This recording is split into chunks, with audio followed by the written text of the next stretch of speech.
कि वहां प्रेम और शांति और आनंद इतना बढ़ता चला जाएगा कि हंसते हंसते हम समझो कि अपने दूर से जाएं और भगवान को प्राप्त हो जाएं।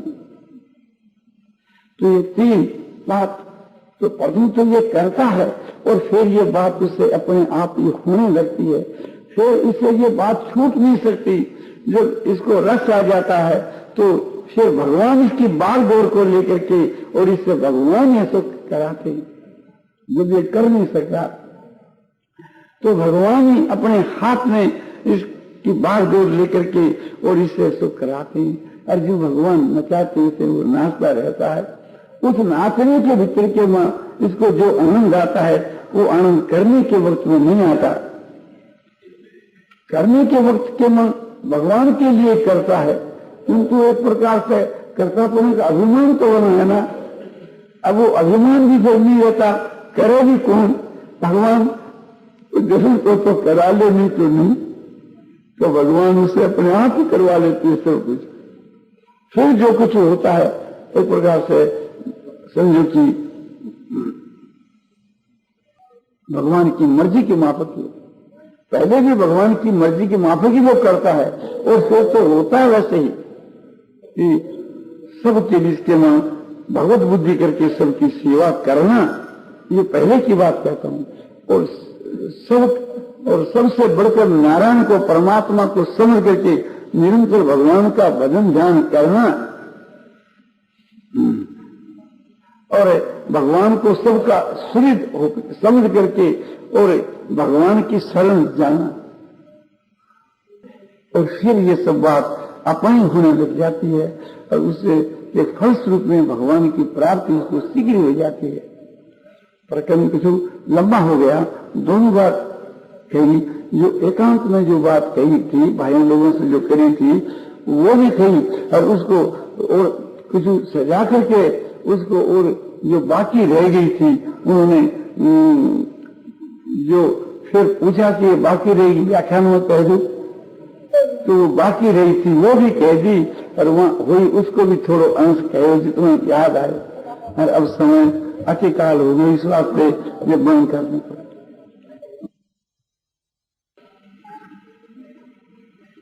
तीन बात आई, एक तो यह कि आपको जितने से ही करो, दूसरी बात यह कि परमात्मा के निराकार स्वरूप के ध्यान की बात, तीसरी बात यह कि भगवान के प्रेम की बात। तीनों बात बहुत उत्तम है।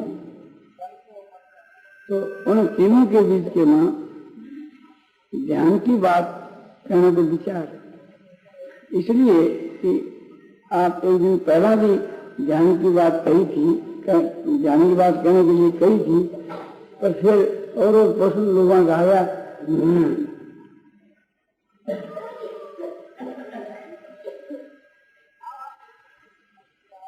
परमात्मा के निराकार को जो ध्यान को विषय है बहुत महत्व की चीज है।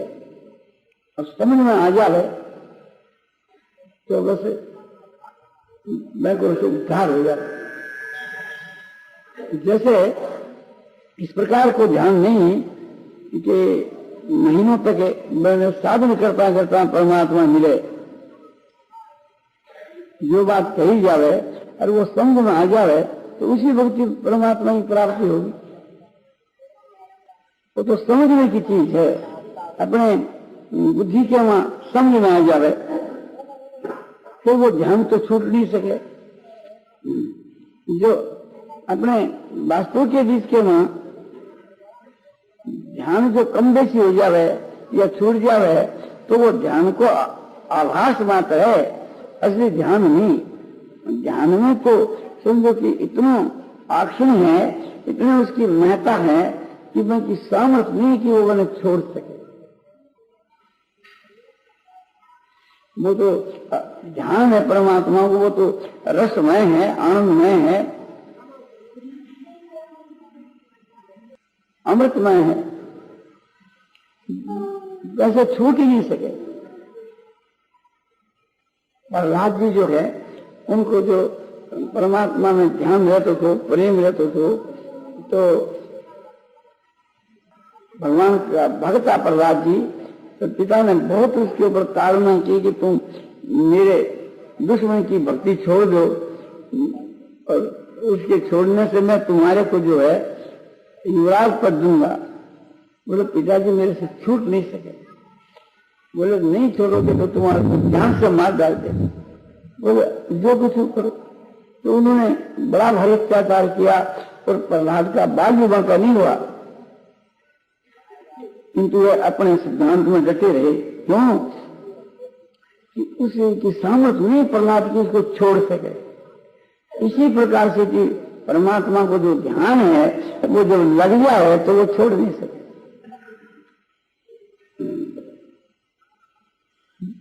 श्रद्धा हो जा, विश्वास हो जावे तो मैं ध्यान के फल स्वरूप में उसी वक्त मैंने परमात्मा की प्राप्ति हो जाए।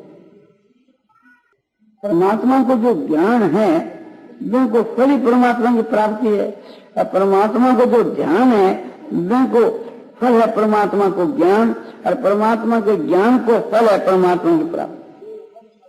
तो जब ध्यान हो जाता है तो उसका तुरंत ज्ञान हो जाता है परमात्मा का, और ज्ञान हो जाता है तो उसी वक्त प्राप्ति हो जाती है। अपने हाथ में जो अभी 1 घंटा की ट्रेन है जिसमें समझो कि कछु बीती है, इसी और आगे भी बढ़ाई जा सके 6 से 5, 7, 10 मिनट, और 6 बजे तक ही खत्म करे जा सके। पर यह ख्याल कर लेना चाहिए जो बात बतलाई जाए मैंने समझने की चेष्टा करनी चाहिए, और उसी प्रकार अपने स्थिति बनानी चाहिए। और ये विश्वास रखे कि भाई अपना आज जो ध्यान लगेगा कि ऐसा लगेगा जो आज पहला कभी नहीं लगे, और वह ध्यान के फलस्वरूप में परमात्मा की प्राप्ति तक हो सके, जो कि आप में कितने विश्वास हो जाए। जितने जो साधन हैं वो ध्यान के लिए हैं, सब साधना को फल है ध्यान। परमात्मा के ध्यान के समान और कोई साधन नहीं है, चाहे वो ध्यान सगुण को चाहे निर्गुण। ऋषि और मुनि लोग जो है वर्षों तक पहला चेष्टा करते थे तब कोई ध्यान लगता था। वो जो समय क्यों लगता था? पात्र बनने में, और पात्र जब बन जाते थे तो फिर ध्यान तुरंत लग जाता। तो हम लोग यहाँ वर्षों से आते हैं, तो यदि पात्र नहीं भी हैं तो परमात्मा की दया से अपात्र भी पात्र बन सकता है, और परमात्मा की दया सबके ऊपर है ही। खाली हमको तो ये मानना है कि परमात्मा की हमारे ऊपर दया है, फिर उसे दया से होने वाले लाभ से हम कभी वंचित नहीं रह सकते। तो ये तो मानने में अपने लगे क्या है? ये तो हमारे सौभाग्य की बात है कि हम इस बात को मान लें कि परमात्मा की हमारे ऊपर अपार दया। ध्यान में तो समझो कि सब प्रकार से हमारे को मदद ही मिलती है, भगवान से भी मदद मिलती है, और शास्त्रों से भी मदद मिलती है, महात्माओं से भी मदद मिलती है। तो इसका बाधक तो है ही नहीं। तो ये अपना निश्चय एकदम दृढ़ होना चाहिए कि ध्यान के समान और कोई वस्तु नहीं है, और वो ध्यान एक प्रकार से लगना कोई कठिन नहीं है। और भगवान के निराकार स्वरूप का जो ध्यान है वो इतना सहज है कि निराकार रूप से तो भगवान सब जगह में प्रत्यक्ष के परिपूर्ण है ही, व्यापक है ही। जो चीज नहीं होए उसका कोई आदमी ध्यान करे तो कठिनता पड़े, और जो चीज है और प्रत्यक्ष है उसके ध्यान में क्या कठिनता है? या जो संसार है या तो बिना हुई दिख रही है या तो है नहीं, उसके लिए ये प्रमाण है कि नाश तो विदते भाव ना भाव विदते सतो। जो सत्वस्तु होती है उसका कभी अभाव नहीं होता है, और जो मिथ्या जो वस्तु होती है वो कायम नहीं रहती है।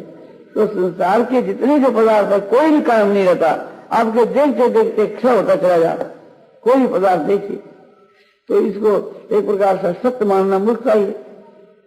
अब जो सत्वस्तु है उसका कभी अभाव होता नहीं, तो वो सत्वस्तु परमात्मा है।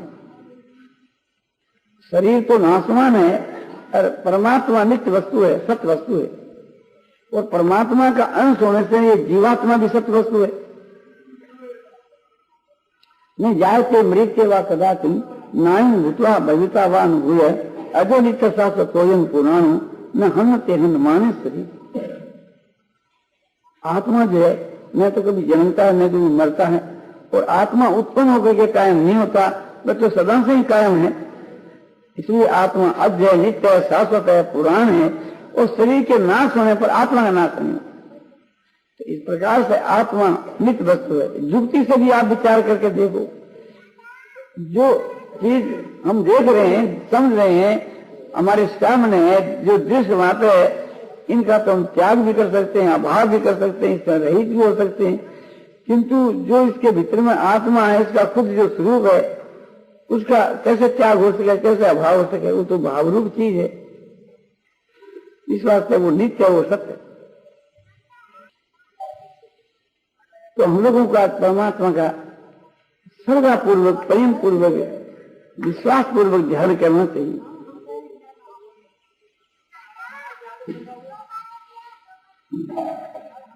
परमात्मा का निराकार स्वरूप बताया जाता है कि वो सत्य चित्त आनंद घन है। सत्य माने परमात्मा है, और चित्त माने वो जड़ नहीं है, चेतन है। जड़ और चेतन की व्याख्या आपको बतलाई जाती है कि जैसे हमारा शरीर है, ये जड़ है, और इसके जानने वाला जो आत्मा है वो चेतन है। एक तो वो चीज है जो जानने में आवे, एक वो चीज है जानने वाला होए। तो जानने वाला जो होता है वो चेतन होता है, और जो चीज जानने में आती है वो जड़ होती है। जैसे ये हमारी चादर है, जानने में आती है तो जड़ है। चादर में वो शक्ति नहीं यात्री पड़े की कि हमको जाने, किसी को चादर जानती नहीं। तो जितने जो जड़ पदार्थ है, जो देखने में आते हैं, समझ में आते हैं, ये मकान है, ये मनुष्य के शरीर है, कुर्सी है, ये जो कुछ सब गढ़ पट आदि जो पदार्थ है, सब जड़ है। इनमें किसी के में भी समझो कि वो जानने वाली शक्ति नहीं है। हमारा वो शरीर है, ये जड़ है, और शरीर के भीतर के वहां जो जानने वाली शक्ति है वो चेतन है। तो इसी तरह वो चेतन जो है सो परमात्मा है, और वो सब में व्यापक है, और इसके स्वभाव भी है। सारा ब्रह्मांड उस परमात्मा के किसी एक अंश में है, और परमात्मा तो इतने अनंत है कि देश करके भी अनंत, काल करके भी अनंत, उनकी कोई सीमा नहीं, कोई उसका कभी अंत नहीं।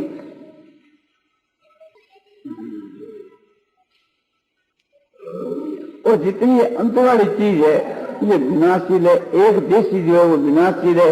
ये हमारा शरीर एक देशी है तो विनाशील है, किंतु इसके भीतर में जो आत्मा है वो चेतन है, अनंत है। भगवान गीता में कहते हैं, इदं शरीरं कौन्तेय क्षेत्र मित्य विधीयते एतद्योति तंपुरावु क्षेत्र ज्ञेति तद्विध। हे कौन्तेय, शरीर है तो क्षेत्र है। खेत की तुलना अधिक खेत जड़ होता है। ये निपजाऊ खेत है। खेत में जैसा बीज बोया जाता है वैसा घास होता है। तो इस शरीर के वहां कर्मों के संस्कार जैसे भरे जाते हैं, उसी के अनुसार आगे जाकर फल होता है। इस वास्ते ये कर्म भूमि है। इसे के द्वारा जैसा कर्म किया जाता है उसी के अनुसार भाग में उसका फल होता है। इस वास्ते इसको क्षेत्र कहा। और इसका जो जानने वाला है, इसका जो ज्ञाता है वो क्षेत्रज्ञ है। क्षेत्र का जानने वाला क्षेत्रज्ञ वो ऐसो आत्मा है।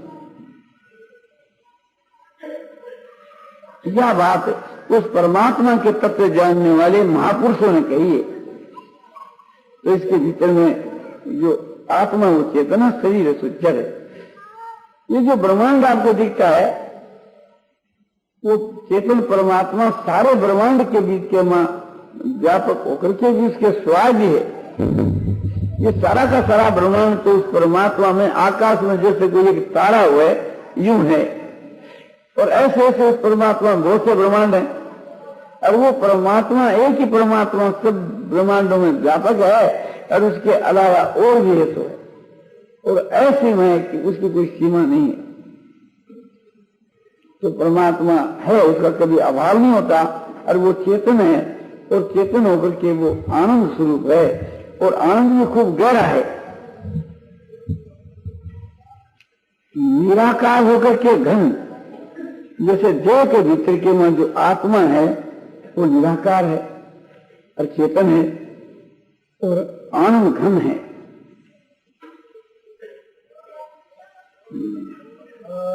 हमारा शरीर है, इसमें ओल है, थोक है, इसमें दूसरी चीज प्रवेश हो सकती है, हवा, पानी और जड़ पदार्थ, शस्त्र, अस्त्र, ये भी इसमें प्रवेश हो सकते हैं शरीर में, इसमें गुंजाइश है।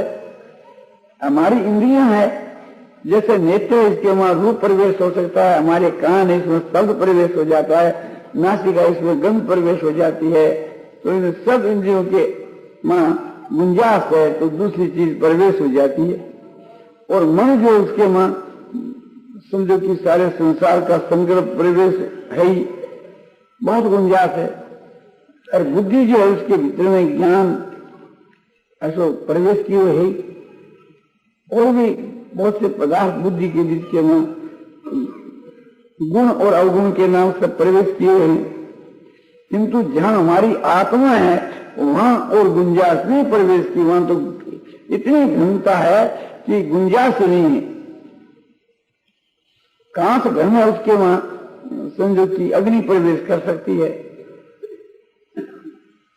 और जितनी जो गहरे पदार्थ है, जड़ गहरे पदार्थ, उसके वहां भी बड़ी गुंजाइश है। किंतु आत्मा एक ऐसी चीज है, परमात्मा एक ऐसी चीज है कि जिसके बीच के वहां और गुंजाइश नहीं, बस परमात्मा के अंदर परमात्मा ही है, उसी का अंश है जीवात्मा, इस वास्ते इसमें कोई गुंजाइश नहीं। जैसे देह के बीच के वहां जीवात्मा समझो कि आनंद घन है, ऐसे परमात्मा जो तो आनंद घन है। ख्याल करना चाहिए।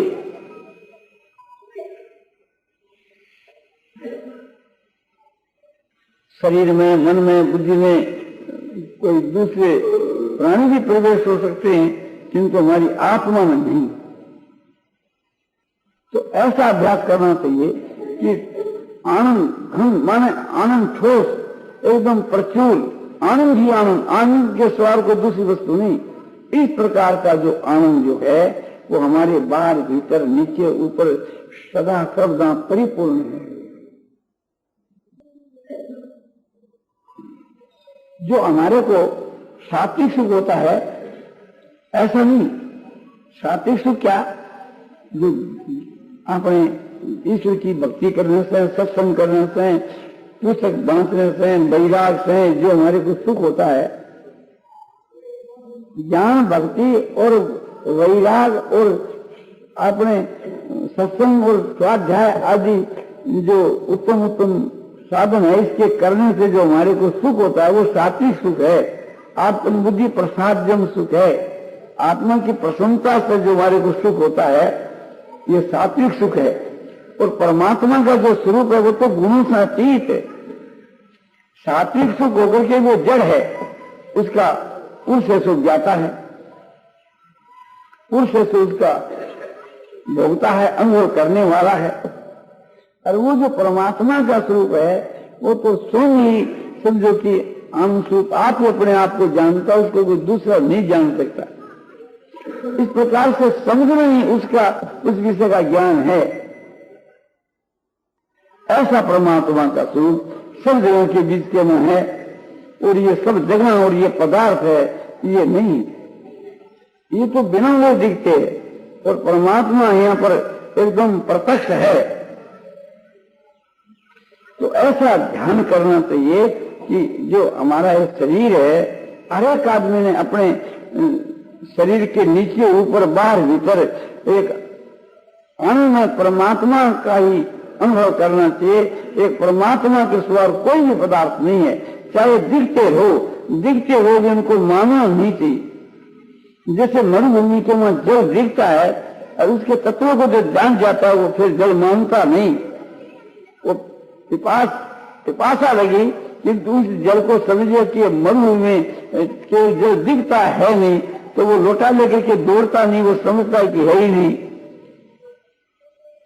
सपने से जागने के बाद के जिसके मन और स्वप्न जो आया, उस स्वप्न के संसार के पदार्थों को स्वप्न के मन जो कुछ उसने देखा, उसको देखने के लिए कहीं वो विदेश में आसपास खोज करने के लिए नहीं जाता। वो समझता हो तो स्वप्न था, कल्पना मात्र से किसी है ही नहीं। किंतु जिस वक्त में वो प्रतीत होता उस वक्त में वह सत्य दिखती थी। इसी प्रकार से संसार के सारे पदार्थ सत्य दिखते हैं, किंतु जो परमात्मा के स्वरूप में स्थित हो जाता है तो ये स्वप्न हो जाता है। जब तक स्वप्न है तब तक उस स्वप्न की संसार सत्य दिखती है, और जब जागृत अवस्था हो जाती है तब वो स्वप्न की संसार तो स्वप्न हो जाता है, उसकी सत्ता काल्पनिक हो जाती है, कुछ नहीं है। इसी प्रकार जब परमात्मा का ज्ञान हो जाता है, परमात्मा के स्वरूप का जो अनुभव हो जाता है, उसमें जब जाग उठता है तो वहां जागने के बाद ये संसार वह स्वप्न होता है। तो जागने के बाद जो स्थिति है वही स्थिति पहले से ही आपने अनुभव कर लेनी चाहिए कि ये जो भी जो प्रतीत होता है ये कुछ भी नहीं है, बिना में प्रतीत हो रहे हैं। और यहाँ पर परमात्मा है। वो परमात्मा कौन है कि जिनके संकल्प में हम लोगों का शरीर या संसार, माने मेरा जो शरीर है और यह संसार है, उस परमात्मा के संकल्प के आधार है।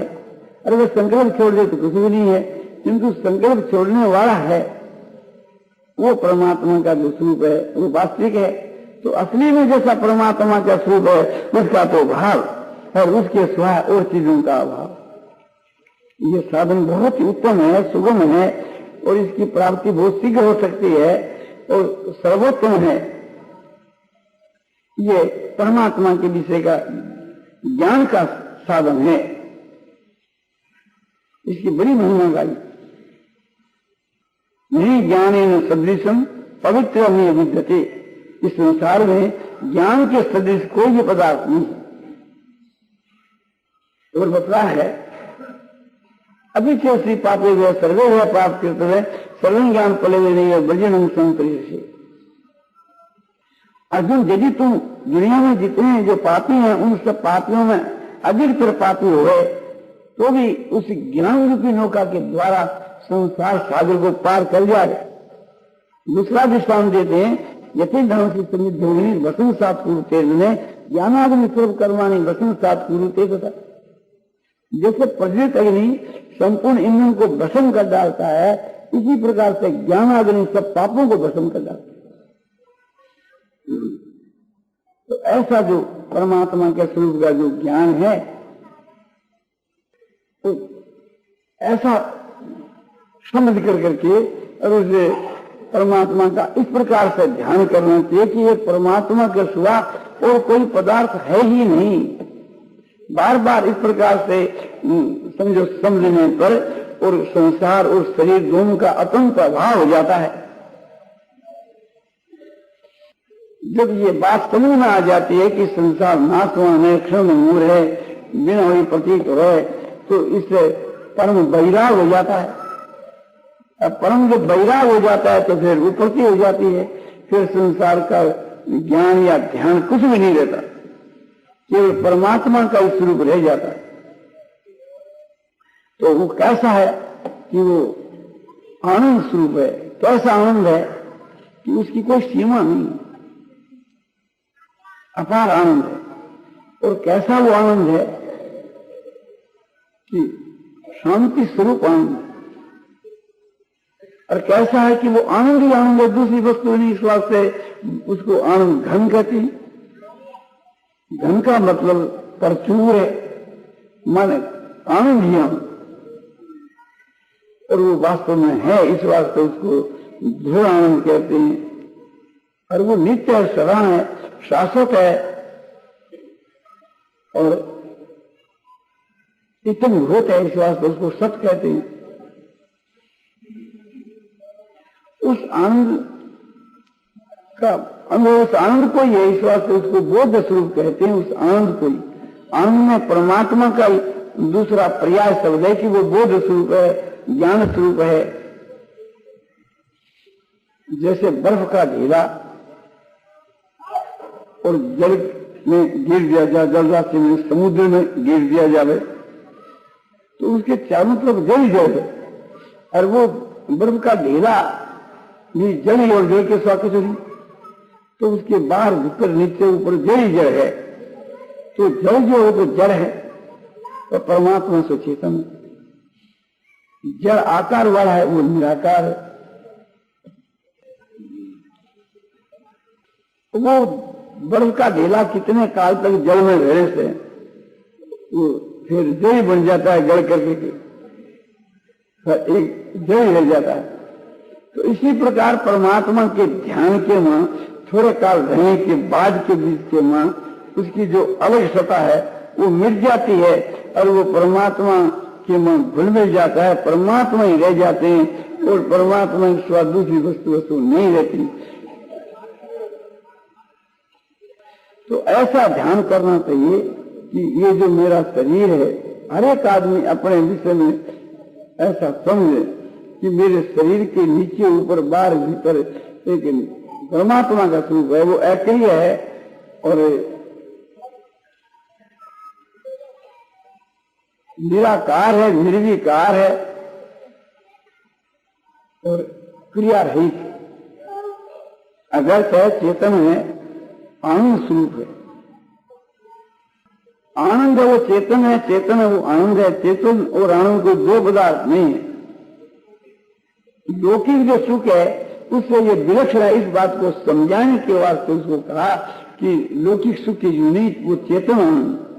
लौकिक सुख है वो तो जड़ है, उसका ज्ञाता और भोक्ता जीव है, और ये जो परमात्मा का जो स्वरूप भूत जो आनंद स्वरूप है, ये तो परमात्मा खुद ही अपने आप को जानते हैं,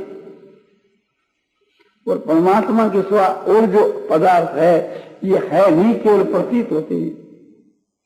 तो इन सबका तो बाध कर देना चाहिए, अभाव कर देना चाहिए। सबके अभाव होने के बाद में जो वस्तु रहती है वो भावरूप है, वो भावरूप चीज ही वो चेतन है, वो ज्ञान स्वरूप है, बोध स्वरूप है, आनंद स्वरूप है। सबका बाध करने के बाद में बाध करने वाली वृत्ति का भी जब बाध हो जाता है तो फिर कुछ भी नहीं रहता, शरीर और संसार का अत्यंत अभाव हो जाता है। फिर जो गैर में जो चीज बच जाती है वो परमात्मा का स्वरूप है। पूरी जीवात्मा जो है परमात्मा से अलग नहीं रहता, उसमें एक ही हो जाता है। जैसे घड़े के फूटने से घड़े का आकाश महाकाश में मिलकर के एक ही हो जाए, तो यहाँ अज्ञान ही घटे, तो अज्ञान के मिट जाने पर फिर केवल परमात्मा ही रह जाता है। और वो जो परमात्मा का जो स्वरूप है, जो बस आनंद धन है, आनंद ही आनंद ब्रह्म स्वरूप है। तो ऐसा समझे कि मानो मैं आनंद के मगन हूं, मेरे नीचे ऊपर बाहर भी तक सब आनंद ही आनंद है। आनंद है वो नित्य और सत्य है, और मैं जो एक व्यक्ति हूं, जो एक प्रकार से समझो कि वास्तु के भीतर के बीच के मां ये जो व्यक्ति बोल करके कोई चीज नहीं है।